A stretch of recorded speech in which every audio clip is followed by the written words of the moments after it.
ignore it and ask for forgiveness, did the person left the fold of Islam?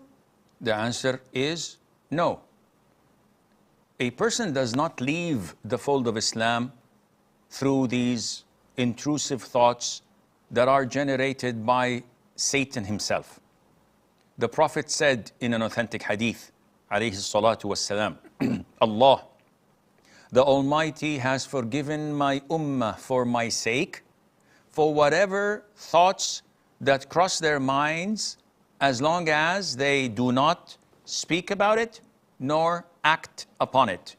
So these intrusive thoughts that attack us every now and then, Allah mentioned in the last 2 verses of Surah Al-Baqarah that in the beginning, in the last 3 verses of Surah Al-Baqarah, in the beginning, it was mandated that whatever crosses your mind, Allah will hold you accountable for. The companions came to the Prophet ﷺ and said to him, O Prophet of Allah, Allah has ordained upon us difficult things, and we have no problems with that. We can pray, we can fast, we can give charity, and we can fight in the cause of Allah and offer our lives in jihad. But this verse, we can't tolerate. It's too difficult. How is it that we can control our inner thoughts and be held accountable for them? So the Prophet got angry, alayhi salatu wasalam, and he said to them, do you want to say what the Jews said, we hear and we disobey? Rather say, we hear and we adhere and obey. غُفْرَانَكَ رَبَّنَا, we seek your forgiveness, and to you we will return. When they said this with content and acceptance, after falling down on their knees and asking Allah for forgiveness, Allah abrogated this by saying, لا يكلف الله نفسا إلا وسعها. Allah does not hold a soul beyond what it can tolerate and bear.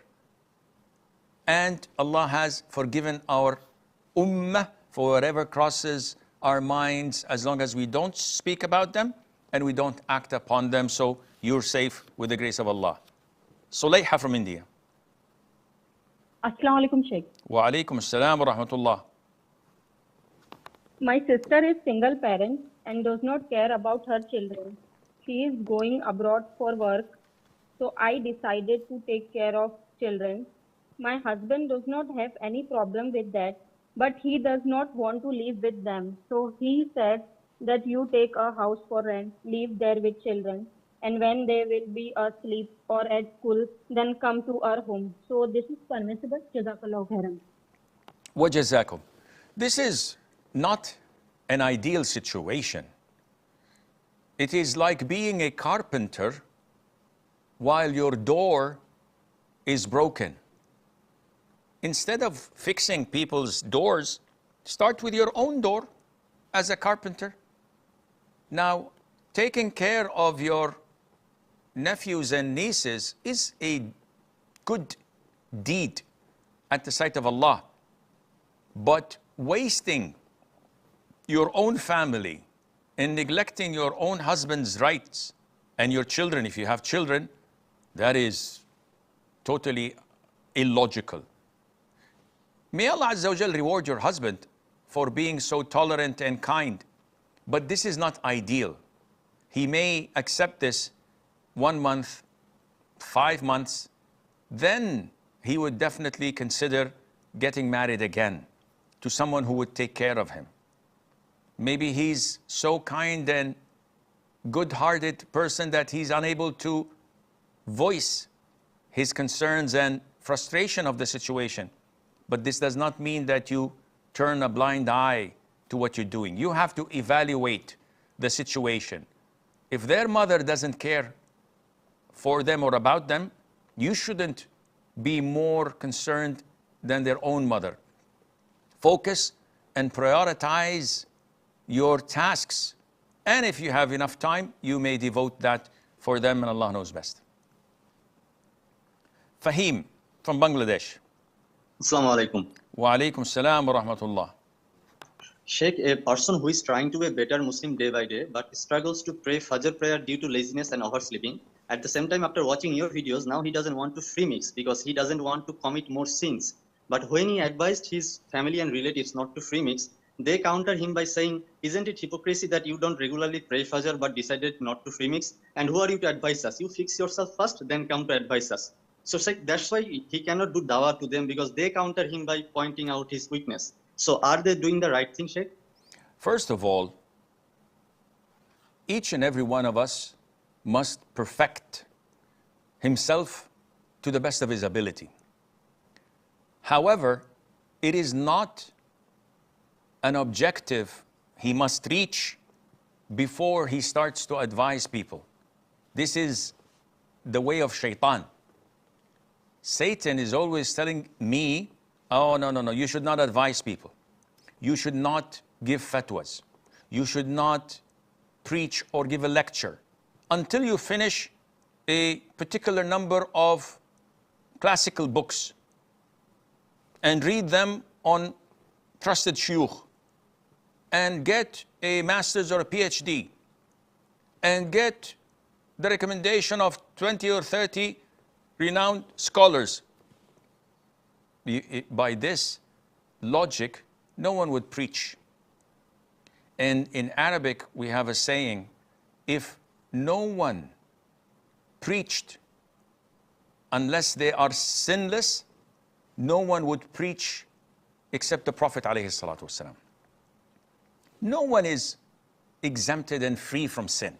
We are all up to our necks in sins. This does not mean we do not advise others. Part of our religion and commitment to Islam is to advise people even if we're sinful. So even if I smoke and I see people smoking, I should advise them, Akhi, this is wrong. Now, the norm is ignorant imbeciles would point out your flaws and shortcomings as a form of defending themselves. So even if you go to someone who is a professional assassin, he kills people for money, and you tell him, Akhi, fear Allah, this is one of the major sins in Islam, he would look at you and say, okay, you fear Allah first and cut your nails. You're growing your nails over 40 days and this is haram. Or look at you, you're shaving your beard, or you don't pray in the masjid, or you shout at your wife and your mother. Subhanallah, what does this have to do with that? So it's their defensive mechanism or defense mechanism to highlight your flaws and shortcomings in order to hide their own flaws and shortcomings. And this is the doing of the jahilin, of the ignorant imbeciles. You've done your due diligence. You've advised them about free mixing. You should fix your own shortcoming in not attending salat for your laziness in Fajr. But this should not deter you or stop you from advising them whenever it's beneficial. When they speak like this, ignore them and totally move on. Such people are not worthy of your advice because they are advocates of the devil. They defend their evil by highlighting other people's shortcomings and flaws so that we're both in the same boat.